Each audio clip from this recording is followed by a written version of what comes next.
salida, con lo cual hoy es un día de celebración porque ha venido Mar Carrillo de Albornoz a presentar su libro Después de la piscina. Estamos aquí en la librería Alberti.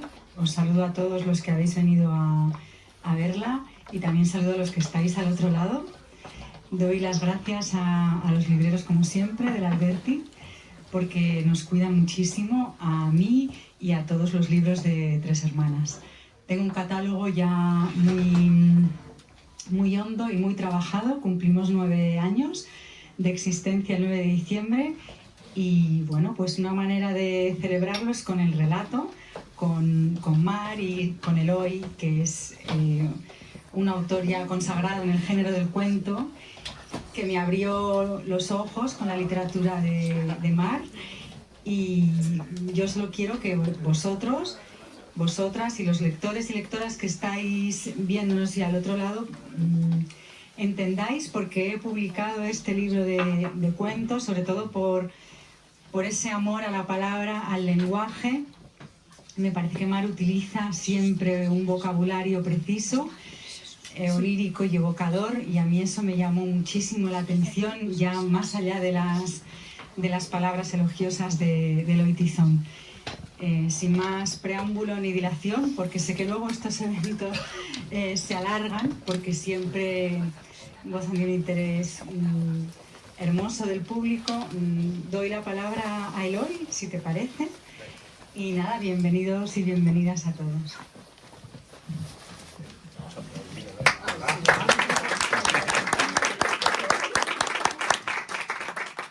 Muchas gracias, Cristina, y enhorabuena por los 9 años, que no es fácil para una editorial cumplir esos años, haciendo un trabajo además muy riguroso y bueno, con un nivel de exigencia muy alto, ¿no?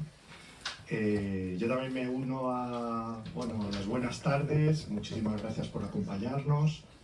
Muchísimas gracias a la librería Alberti, que siempre nos acoge con muchísima hospitalidad y mucho cariño. Y gracias, Mar, por confiar en mí a la hora de acompañarte en la presentación de tu libro. Yo tengo algunas cosas anotadas para preguntarte, si te parece bien, y tú las respondes o respondes lo que quieras en torno a tu libro, ¿no? Bueno, nosotros nos conocemos ya desde hace bastantes años, así a lo tonto va pasando el tiempo, y aunque muchos sois amigos, conocidos, personas cercanas de Mar, sí quería al menos recordar que Mar tiene una publicación anterior, un libro también de cuentos que se llama Arcilla Azul, que publicaste en 2009 y que yo he estado mirando en mi diario y resulta que lo presentamos el 4 de noviembre, o sea, casi en la misma fecha. Han pasado 15 años desde entonces, por la relación que hemos tenido. Yo sé que tú has seguido escribiendo, has seguido asistiendo a talleres, a seminarios y demás, y sin embargo te has mostrado más discreta o más reacia a la hora de publicar, de volver a publicar, ¿no? Al menos hasta ahora, que ha aparecido Después de la piscina, que podemos considerar que es casi tu primer libro. No sé si tú tendrás esa percepción. Lo digo porque, bueno, publicas en una editorial de primerísimo nivel como es Tres Hermanas. Tu anterior publicación fue en un sello, digamos, más discreto, más minoritario. Entonces la pregunta que te voy a hacer, si quieres, para empezar un poco a abrir el fuego, es ¿qué ha pasado antes de la piscina? ¿Cómo han sido estos años? Si han sido años de crecimiento, de aprendizaje, de sentir que no te apetecía publicar. No sé, ¿cómo has visto tu evolución como narradora y como nadadora? También diría, haciendo un poco el juego de palabras con la cubierta del libro. Bueno, voy a empezar saludando, primero dando las gracias a Cristina, mi editora. Gracias por haber confiado en Después de la piscina. Gracias también a Lola y a todas las personas que trabajan aquí en la librería Alberti. Gracias, por supuesto, a Eloy por acompañarme esta tarde. Y gracias a todos los que estáis aquí, los que habéis querido estar conmigo, algunos familia, amigos, algunos que habéis venido desde muy lejos, desde Canarias, desde Galicia, desde Granada. Gracias de verdad a todos, me siento muy arropada y muy a gusto en esta sala que es tan cercana. Me gusta mucho, me hace sentir bien. Y bueno, la historia de la escritura. Arcilla Azul en 2009. No reniego de Arcilla Azul, tuvo su momento Arcilla Azul, pero sí que he cambiado. Yo he cambiado mucho como escritora y como mujer, claro, porque han pasado 15 años. Me he seguido formando siempre, soy una apasionada de los talleres de escritura y quien me conoce lo sabe. Me encantan los talleres de escritura, me encanta, desde el primero que fui, mi primera profesora fue Isabel Cañelles, la conoces. Tenía 40 años cuando empecé a escribir, ya era mayor. Y he seguido en esa formación, en esa evolución, y rescato de esa primera profesora un poco lo mismo que rescató en ti, Eloy, como profesor.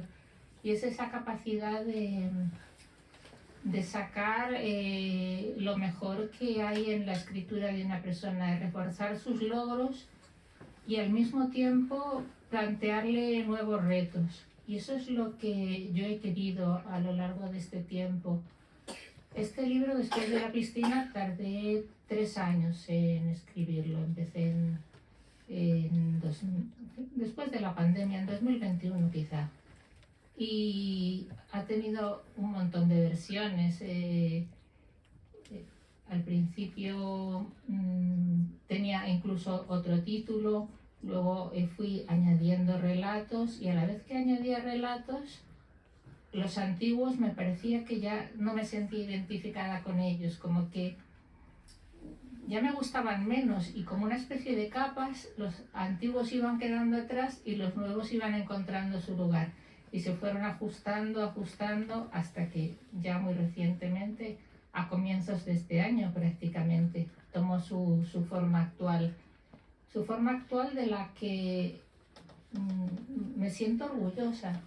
Me siento orgullosa de este libro porque lo considero como un balance vital, como que he puesto mucho de mí en él, que está muy impregnado de mi propia vida y creo que el resultado final es un libro que es coherente, que los relatos forman un todo y bueno, me preguntabas qué ha ocurrido entre medias.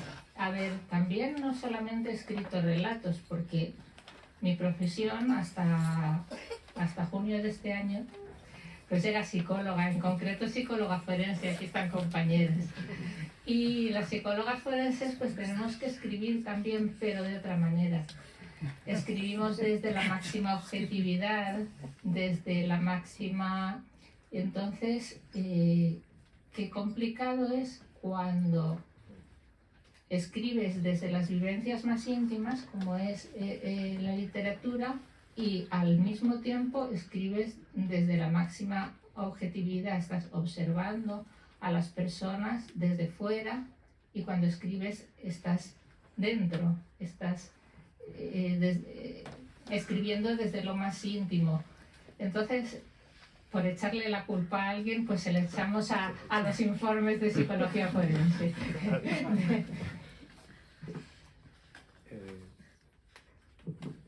Sí, me parece muy bien que le echen la culpa a la psicología de todo lo que nos pasa. Bueno, Cristina lo ha dicho en su presentación, lo explica muy bien. Creo que cualquiera que se acerque a tu libro detecta en primer lugar un gran amor por la escritura, ese cariño artesanal por el trabajo bien hecho, por la literatura bien trazada.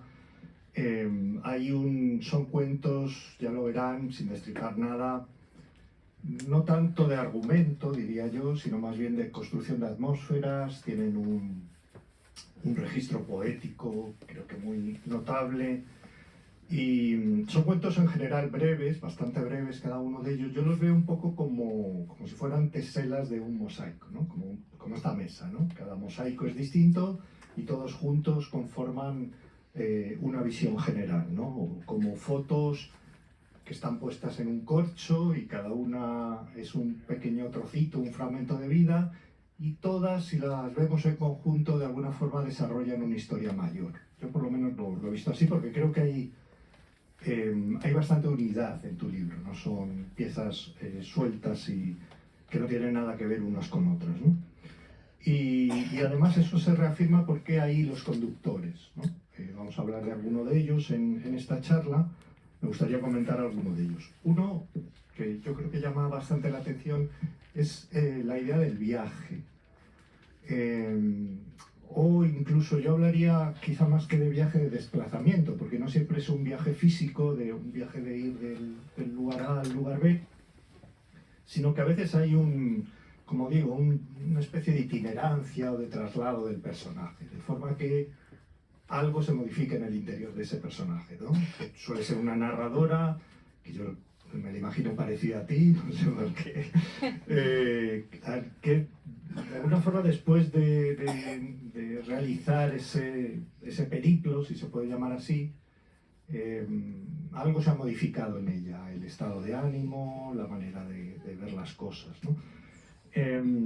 A veces, como tienen también ese aire onírico, alguno de ellos al que se ha referido Cristina, también podrían ser como viajes a través de un sueño o de alguna atmósfera que comparte esa textura, ¿no?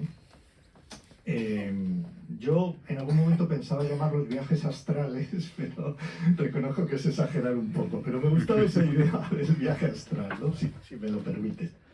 Podrían tratarse de experiencias psicodélicas, no sé, tienen ahí como una rama interesante, ¿no? en tu literatura. Entonces, la pregunta es qué importancia le concedes a ese aspecto de viaje, de traslado, de modificación en tus cuentos. Bueno, como has dicho, yo creo que se trata de un viaje interior de la protagonista de la mayoría de los relatos es una mujer, se parece a mí, pero no siempre.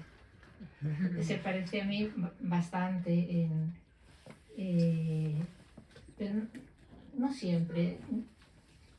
Entonces, también yo veo otro viaje y otro cambio, que es el de la propia escritura, como en el acto mismo de escribir se va cambiando, porque hay muchos de los cuentos en los que sorprendemos o pillamos a la narradora en el momento mismo de escribir, en el momento mismo que ocurren las cosas y nos metemos de golpe en lo que está pasando. Y eso ocurre sobre todo en los cuentos que hablan de situaciones positivas, porque se habla de muchos estados de ánimo, como has dicho, hay viajes a través de los estados de ánimo, de las emociones, de los sentimientos. Hay cuentos que son tristes y otros, la mayoría, alegres. La mayoría, me refiero a que la mayoría son alegres, o sea que en todos ellos yo veo una visión del mundo optimista, en general, en el conjunto del libro. Entonces, ya no me acuerdo de lo que estábamos hablando. La transformación. O sea, por ejemplo, ¿cómo te planteas tú ese momento de transformación? ¿Es algo que surge espontáneamente? ¿Lo planificas cuando empiezas a escribir? No lo tienes en la cabeza. No planifico. Yo cuando empiezo a escribir, empiezo con una frase o con una imagen. Entonces, empieza esa frase, hay que encontrarla y luego continúo a través de una serie de asociaciones, de química entre las palabras que se van sucediendo en el mismo momento, pero yo nunca sé hacia dónde voy, lo descubro al final. Y ese descubrimiento, esa sorpresa, me encanta. Eso es quizá lo que más me gusta del hecho de escribir, el irme sorprendiendo con lo que me encuentro. Me gustan cuando un cuento me da lo que yo no espero, lo que no me imaginaba que iba a llegar por ahí. Y sí, ya sé, estábamos hablando de los cambios, pero a veces esos cambios son sutiles. Como el libro tiene mucho que ver con la naturaleza, con la admiración que siente la protagonista hacia la naturaleza, pues esos cambios a veces en la luz, en un color, en una temperatura, son los que nos llevan a esos cambios de los estados de ánimo, que no hace falta que haya grandes acontecimientos que cambian, como has dicho antes, ¿no? Que eran sobre todo cuentos atmosféricos más que grandes aventuras, la aventura siempre interior. Y como curiosidad entonces, sobre lo que has dicho de la primera frase, si no tienes la primera frase no puedes escribir el cuento, o puede ser que tú empieces el cuento y en el proceso encuentres la primera frase. ¿Cómo es? Pues si empiezo con una primera frase que no me gusta, sea por el tono, sea porque no he elegido la voz adecuada, entonces no sirve. Hasta que no encuentro la primera frase no logro avanzar. O a veces en vez de una frase, en vez del lenguaje mismo, es una imagen. Por ejemplo,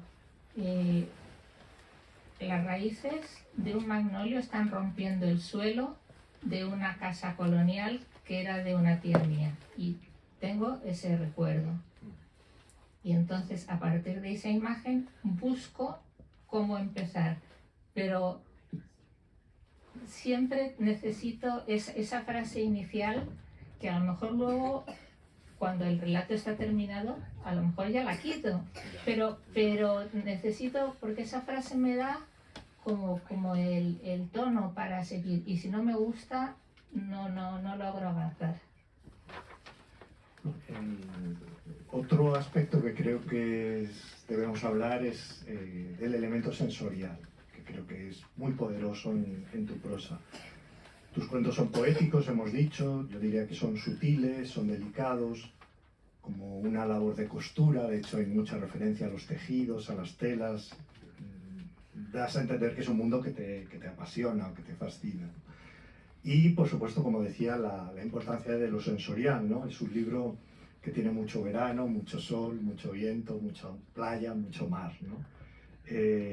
Hay por tu parte como un deseo de recrearte en la vista, en el oído, en el olfato, en todos los sentidos, casi hasta rozar la sinestesia en algunos momentos, ¿no? Por mencionar alguna frase, hay un cuento en el que dices: como campos de distintos verdes que contemplas desde la ventana del tren, o cuando viajas en coche por carreteras secundarias y al ver el mar te quedas sin aliento. Es como muy bonita esa imagen del mar entrando en la ventanilla, ¿no? Hay, por supuesto, muchos elementos vegetales, flores, árboles, hojas, pétalos. El árbol sabía guardar un secreto, escribes. En otro momento, sonidos como de llanto o de delfín perdido. Bueno, se podrían citar muchísimas frases y creo que es el momento de que nos hables un poco de la importancia de lo sensorial que tiene para ti, para tu prosa, para tu escritura, que se adivina que es mucha, pero sí, bueno, nos lo tienes que contar tú. Sí, es cierto, le doy muchísima importancia a lo sensorial. Para mí este libro, lo que deseo con este libro, como hablábamos antes, es transmitir a los demás emociones y sentimientos. Y la forma que yo tengo de transmitir las emociones y los sentimientos es a través de los sentidos. con una presencia muy fuerte de los sentidos. Y también lo que has dicho de las texturas, me di cuenta justamente al terminar el libro que en casi todos los cuentos hay presencia de prendas de vestir. Hay falda, blusa, camiseta y siempre con un carácter simbólico positivo, con connotaciones positivas las prendas de vestir. Y, por ejemplo, pues en un relato que se llama Pendiente, la protagonista es salvada por su eterna camisa azul. Otro relato que hemos hablado de las telas, ¿no? de los tejidos. Pues hay un hombre y una mujer y se comunican, que están separados, y se comunican a través de los bordados de una colcha. Y bueno, pues eso es que tienen una gran importancia. Para mí lo necesitas para escribir, o sea, para ti es un pilar fundamental, sí. Vale, sí. Creo que se nota al leerlo, pero bueno, sí, quería oírlo de tu voz. Sí. Hay un cuento que se titula Espacio Interior, en el que describe la pulsión de la narradora por hacer limpieza en su casa, ¿no? Esos momentos que a todos nos acometen de vez en cuando, nos ponemos a tirar cosas, cajas, trastos inservibles, nada les sirve, ¿no? Resulta que esa misma mujer, la que hace limpieza, escribe un poema que también quita tantas palabras que al final, dice ella misma, no se entiende, ¿no? Tu prosa, por otro lado, o por el mismo lado, no lo sé, se caracteriza por la contención. Creo que eres muy enemiga de la verborrea, del llenar espacios y páginas porque sí, ¿no? Es una prosa como muy elaborada, muy depurada, diría, ¿no? Como que da la sensación de que lo has limpiado y has dejado solo lo esencial, lo que es esencial para ti, ¿no? Si admitimos la lectura de este cuento Espacio Interior como una especie de metáfora de la escritura, quería preguntarte si te parece que eso, hacer limpieza, eliminar trastos, tirar, es consustancial al acto de escribir. ¿Y dónde está el límite a la hora de quitar palabras? Porque claro, algún límite hay, entiendo. Y por último, como una pregunta derivada de esta, ese grado de depuración tan alto al que tú llegas, ¿es para ti un punto de llegada o un punto de partida? O sea, ¿partes de ahí o es algo que consigues a base de podar? Ese punto de depuración lo consigo a base de corregir, pero también en mi propia respiración está el texto breve. Creo que me costaría muchísimo escribir textos muy largos, aunque todo es probar, por supuesto, hay que ir probando. Pero mi respiración natural es un texto que se hace de una sola vez o de dos. Y en esos textos creo que es importante las elipsis y son importantes los finales abiertos. Entonces, en esos huecos que hay en los textos es donde el lector puede participar, puede poner de su parte y colaborar en la propia escritura de los textos. Pero yo creo que sobre todo la brevedad, además de lo que he dicho de las correcciones, tiene que ver con mi propia respiración como escritora. Sí que me gusta soltarme y ponerme a enumerar o a escribir todo lo que se me viene por la cabeza, pero hasta 2 o 3 páginas, como le pasa a un personaje de un cuento que se llama Nuestra Casa, que bueno, es una familia que vive en un paréntesis y entonces se pone a decorar el paréntesis y a seguir añadiendo cosas y cosas y cosas, ¿no? Y sí que, o sea, es un poco paradójico, porque ahora estoy diciendo que me gusta añadir y también me gusta quitar. Puede ser las dos cosas a la vez, a lo mejor. ¿Tu corrección sería más añadir o quitar? Quitar. Quitar. Predomina. Quitar. Esa es la sensación que da, pero bueno. O sea, que los cuentos, digamos, que la primera versión del cuento es más larga que la que nosotros leemos, en general. Bueno, en eso también ha habido una evolución. En los más antiguos, como les pongo más pegas, soy exigente conmigo misma. Y a los más antiguos les pongo más pegas y les quito más. Y a los que he escrito más recientemente, en el último año, en los últimos 2 años, la verdad es que esa primera versión que suelto de una sola vez o de 2 veces, queda prácticamente intacta. Ya no cambias mucho. No cambio mucho, sí creo, podemos llamarle inspiración o otra cosa, pero sí que creo en ese momento en que el texto te sale de una vez. Acabas de hablar ahora sobre el lector. Yo tenía una pregunta específica sobre eso. Está claro que tu libro, o tú como escritora, no eres de las que se lo da todo masticado al lector, como suele decirse, ¿no? Creo que juegas con elementos sugeridos, con elipsis, con veladuras, de forma que el lector tiene que hacer su trabajo y leer entre líneas. No son textos de evasión o para pasar el rato. Hay como un cierto halo de misterio en tu narrativa. Hay una frase que dice tu narradora o una de tus narradoras que yo creo que responde a la pregunta de qué tienes o qué tiene esa narradora en mente cuando escribe, porque tú dices que alguien ajeno se emocione, un poco lo que has dicho ahora, una señora que vive sola y aburrida a veces, una chica en el metro, un hombre con gafas sentado en un banco del parque. La pregunta es, ¿qué lugar ocupa el lector en tus ficciones? ¿Lo tienes en cuenta a la hora de escribir? ¿Te lo imaginas de alguna manera? ¿Es una presencia cómplice, intimidante? ¿Es como tú dices, una señora que vive sola y aburrida, una chica en el metro, un hombre con gafas en el parque? ¿Qué relación tienes con esa figura imaginaria? Porque claro, cuando estamos escribiendo no lo tenemos delante. Me gustaría que fuera una señora sola y aburrida y un señor que está con gafas sentado en un banco del parque.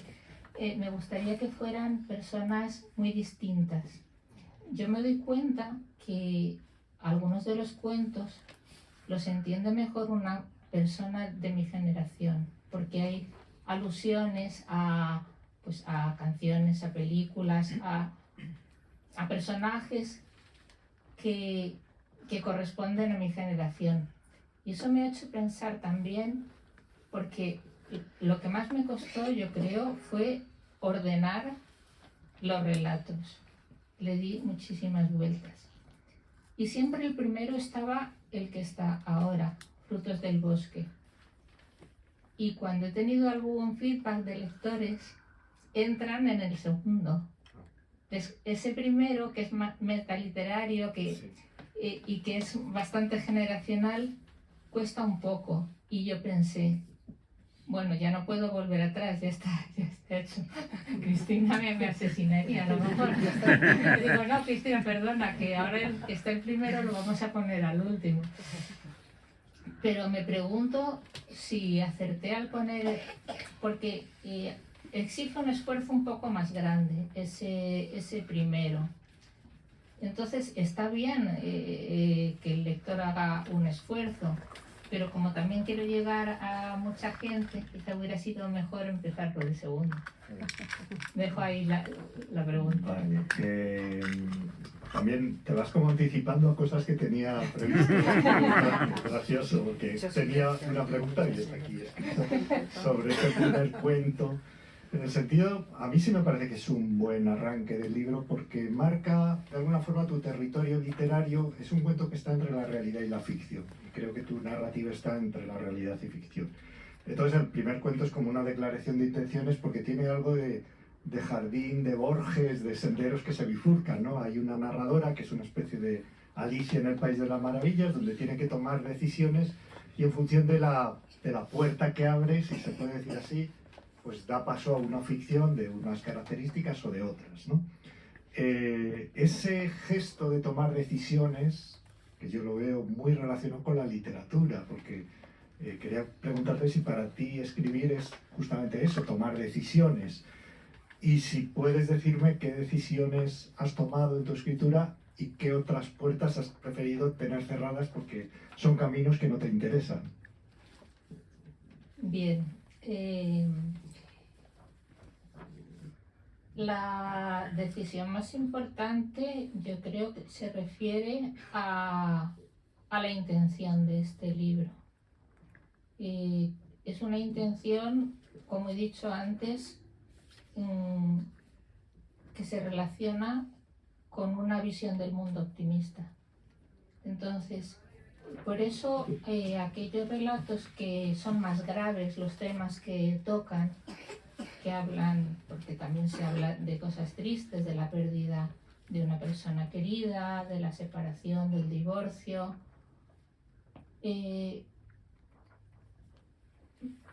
prefiero abordarlos con una cierta distancia. Están ahí, pero no estamos dentro, quizá después, ¿no? Estamos después de que eso ha ocurrido ya. Me gusta mucho el adverbio en el título. Y entonces rechazar, o sea, no es que diga que no existen las cosas negativas de la vida, pues sí, claro, ya sé que sí, pero prefiero que el enfoque sea más luminoso, por decirlo de esa manera, y esa es una decisión, es intencionado. Sí, pero me gustaría que concretaras un poco más, si puede ser. O sea, Sí. ¿qué cosas no darías cabida en tu literatura? Pues lo que sea sórdido, porque, por ejemplo, hablo de la naturaleza, y la naturaleza puede curar el dolor existe, pero puede tener cura. Entonces, lo dramático, digamos que regodearse o insistir en lo doloroso, no le veo sentido. La violencia. Quizá. La violencia tampoco le veo sentido escribir sobre ello, que yo sé que existe la violencia y respeto a autoras y autores que sus textos están llenos de violencia, pero esa es una decisión que he tomado yo. Otra pregunta que tenía, que te has anticipado un poco, es cuando has dicho que el libro tenía algo generacional, sobre todo en las referencias. Hay algunas, en tu libro hay salpicadas, guiños, para que sepamos, creo, autores que por dónde van, ¿no? Por dónde van tus gustos. Hay algunas explícitas, hay una alusión a Julio Cortázar, que entiendo que es un escritor que te gusta, o al director de cine Wong Kar-wai, que es autor de una película maravillosa que se llama In the Mood for Love, que creo que compartimos el cariño y el amor por esa película. Estos son dos de los artistas que te motivan, que te nutren. ¿Hay más nombres que te apetezca compartir o referencias de libros que te han marcado, películas, música, lo que quieras? Pues la cita que hay al comienzo del libro es del escritor Christian Bogan. Para mí fue un flechazo este autor. Fue un amor a... Léenosla si quieres. Vale. Voy a coger de todo.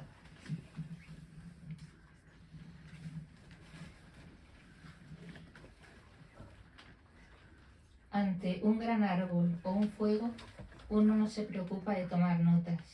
Se aprende en silencio y poco a poco, pues la lección es larga y el maestro paciente a convertirse en un gran árbol, o al menos en una hoja, o a convertirse en fuego, o al menos en una chispa.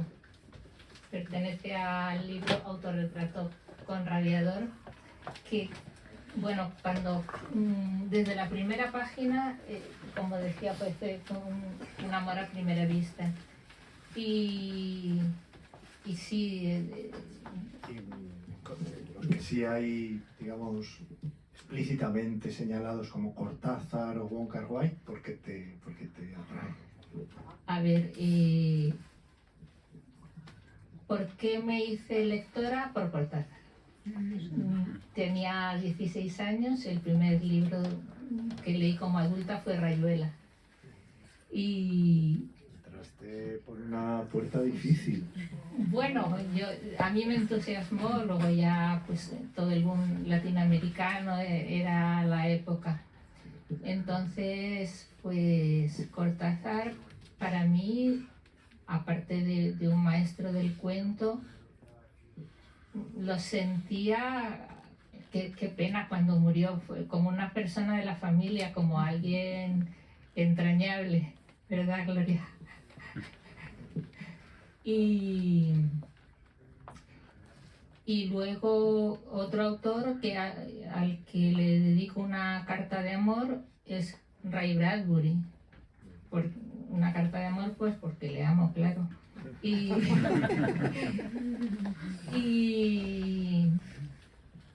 Pero ¿qué cosas crees o qué huella han podido dejar Cortázar o Bradbury en tus cuentos?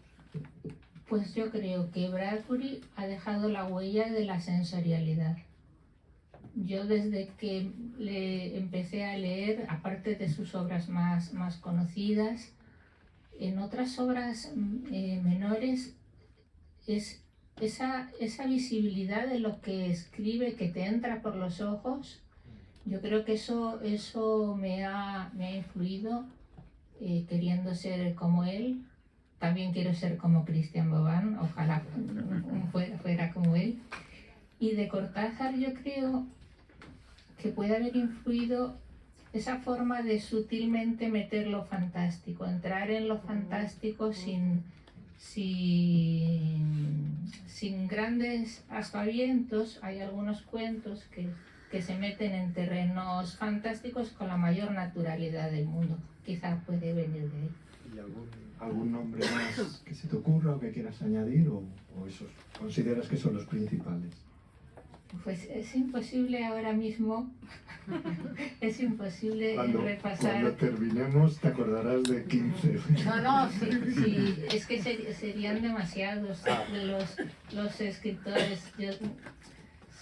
A mí me encanta la lectura desde muy joven, entonces lo que pasa es que lees de una manera y luego cuando eres escritora pues lees de otra manera y subrayas y lo vives intensamente. Pero has vuelto a esas lecturas de los 16 años, a Cortázar, a Bradbury, luego de adulta. Bradbury lo he leído de adulta. A Bradbury lo he leído de adulta y no solamente la ficción, sino un libro que se llama El Zen en el arte de escribir, es fantástico como un manual de escritura. Y Cortázar, mientras que los cuentos para mí siguen en un lugar muy alto, Rayuela reconozco que cuando lo volví a leer de adulta ya no me hizo el mismo impacto claro, porque somos otros lectores cuando va cambiando, cuando Sí, cambia la edad. Bueno, yo tengo una última pregunta, no sé si luego alguien va a querer preguntar o tú quieres que te pregunten o no lo sé. Si vamos a dejarle tiempo por lo menos para que más firme a todos los que habéis venido. Entonces, mi última pregunta es, terminas un cuento diciendo, un mirlo se ha posado en nuestra rama y luego vuela a otra más alta. Ella lo mira como un acontecimiento. Y en otro cuento afirmas, la belleza está por todas partes. Son frases mucho peso, ¿no? Esa manera de mirar el mundo como a favor de la epifanía, vamos a decir, casi del éxtasis, del trance, de la conciencia de la belleza, Es importante para ti, es tu forma de abordar la literatura. ¿Te parece que esa manera de mirarlo como si todo fuera un acontecimiento es necesaria? Pues yo creo que sí, porque en realidad la belleza, como decíamos, está por todas partes. O sea, es una cuestión de cuánto tiempo miras una cosa. Si miras una cosa despacio, esa piña, puedes encontrar la belleza en esa piña y escribir sobre esa piña también, ¿no? Si pasas la mirada como un barrido, seguramente no voy a caer en la tentación de hablar de la sociedad actual y eso ni hablar. pero que la belleza puede estar en todos los objetos cotidianos, en las cosas que nos rodean de la vida cotidiana. Y no hace falta que sean grandes cosas. El otro día iba caminando por el paseo marítimo de Almuñécar, levanté la vista y la luna menguante, muy menguante, era solamente un hilito blanco. Y me quedé totalmente colgada de esa imagen, ¿no? Me parece que la belleza es una gran fuente de felicidad y encuentro ahí una motivación para la escritura. ¿Te parece que es una postura estética y también moral, no?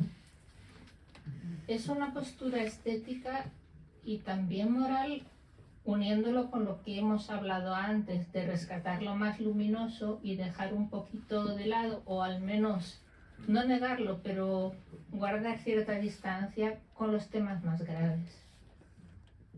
Muy bien, pues por mi parte no tenía más anotado. No sé si alguien quiere hacerle una pregunta o directamente pasamos a las firmas. ¿Sí? Yo creo- ¿Quieres micro? No hace falta, yo creo. Coge el micro, mujer. Nada, pues me da un poco de vergüenza ahora que he cogido el micro. Yo quería preguntarte si nunca has pensado en escribir poesía, o a lo mejor la escribes y no se ha publicado, o yo no te he leído por lo menos. Es que no me atrevo, no me atrevo. Tampoco me parece que haya una diferencia tan enorme Sí, por entre eso es que es muy poético. eso ya podríamos hablar horas y horas sobre la frontera entre los géneros, pero también es una cuestión gráfica, ¿no? Hay Sí, uno de de abrir los... la mente y pensar que eso puede ser una poesía, un relato. Sí, ¿no? Ya, exactamente. pero bueno, quería saber si habías pensado en hacerlo gráficamente, que parece que es más poético. me da como vergüenza. Ya. Bueno, nada, pues leeremos tus cuentos con gusto. ¿Alguien más quiere preguntar? ¿Alguna duda o curiosidad? Bueno, pues si no hay preguntas, os dejamos charlar un ratito con Mar y que os firme su libro. Muchísimas gracias. Gracias.